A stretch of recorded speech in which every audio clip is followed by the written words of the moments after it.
Hello and welcome back to Monkey Gardening.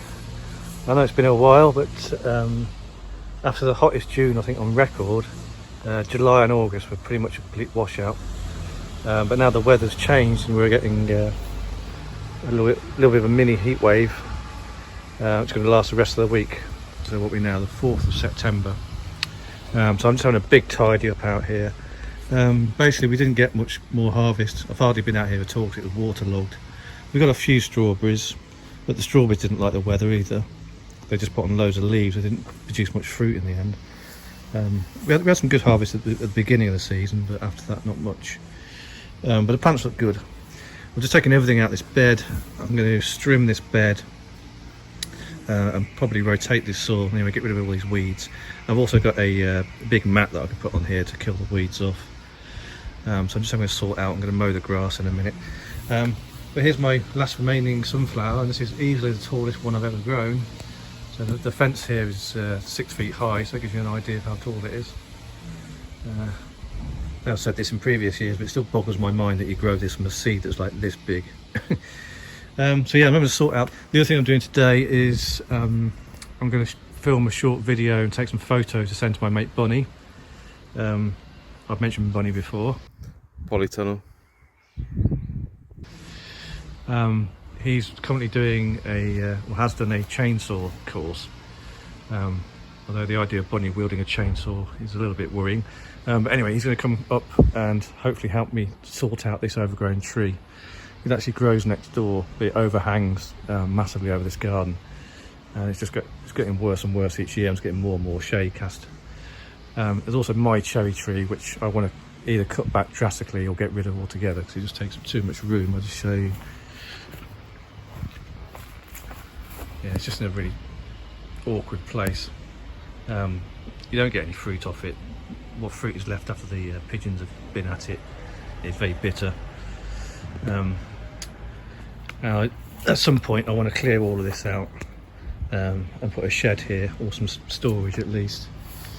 I'm also at some point going to hire, probably when Bunny comes up actually, is hire a skip, get rid of the soil and this bed, and get rid of that bed there, and may also get rid of that bed as well, but I haven't decided yet.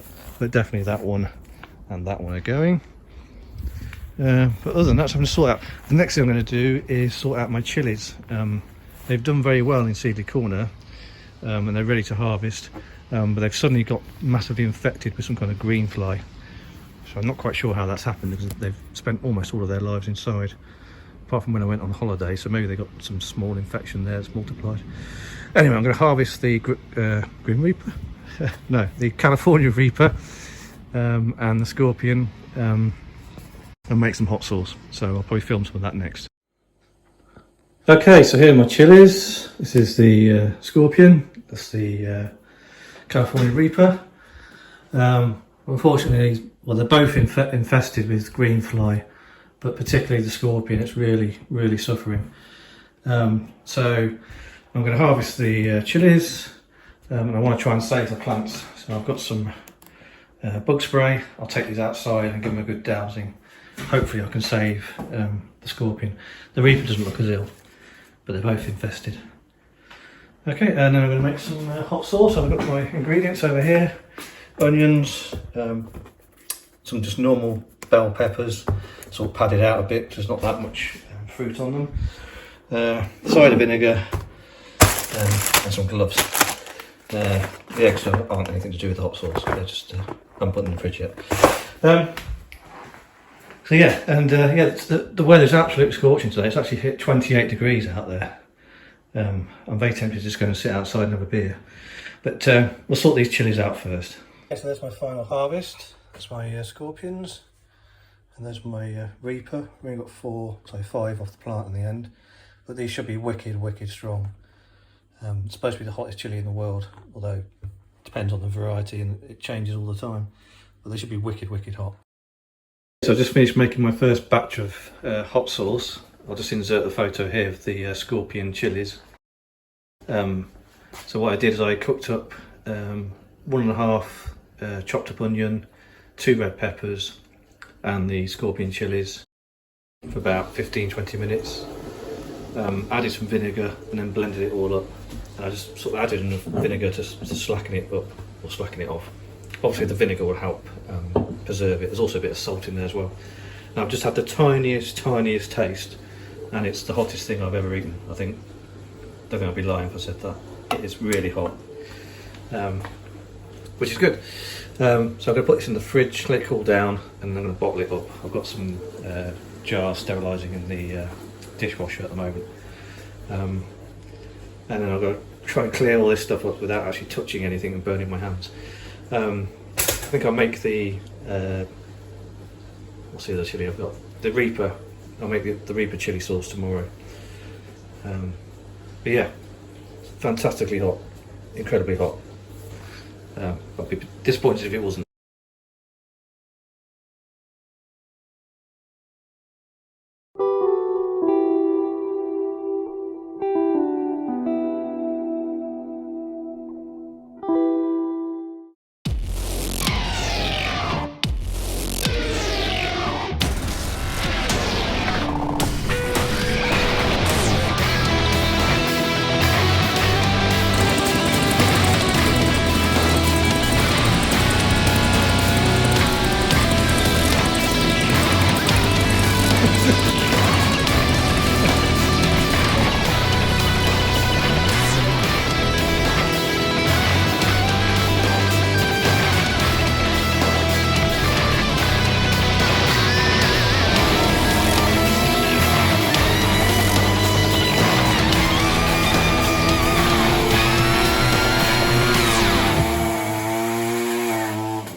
So here we are the next day. It's finally finished raining.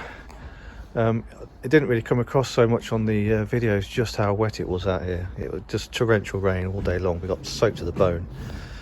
And as you can see, the lawn is a bit of a mess. It's a bit of a quagmire out here. But the difference it's made out here to the light, not having these overhanging trees, is amazing. I use my kitchen for working in, and the light now just flooding in there. It's fantastic. If I take you down to the end of the garden, that's where the cherry tree was. So here's the skip. This is a 6-yard skip. If you're ever wondering about hiring a skip, I'd say 6 yards is the minimum. I thought it was overkill until we started filling it up. It fills up really quickly. My neighbour's taken away some of the bigger locks, which is good. because we could only just about fit everything in here. So this is being picked up in a couple of days' time. So if the weather stays reasonably dry, I'm going to try and get rid of a couple of the beds that I spoke about earlier on. Yeah, it was a very wet day, but it was fun. It was fun having Bird and Bunny here. So thanks guys, really appreciate it. And that's probably the last video for this year. Sorry that there was such a big delay since the last one, but there wasn't really much happening. So yeah, I'm really looking forward to growing out here next year. Now there's actually some light in this garden. There'll be far less debris falling on me as well. The only thing that's still really growing out here at the moment is my my herbs, which are all doing really well. Parsley's doing incredibly well. I thought that would have died back by now. But that's all doing well. So yeah, it looks a bit of a mess out here at the moment, but it's going to be so much better next year. Get some organisation into this space. But yeah, having those trees gone is just a massive, massive gain. Okay, thank you so much for watching my nonsense again for another year. And I'll see you next year. Thanks for watching. Take care everyone. See ya.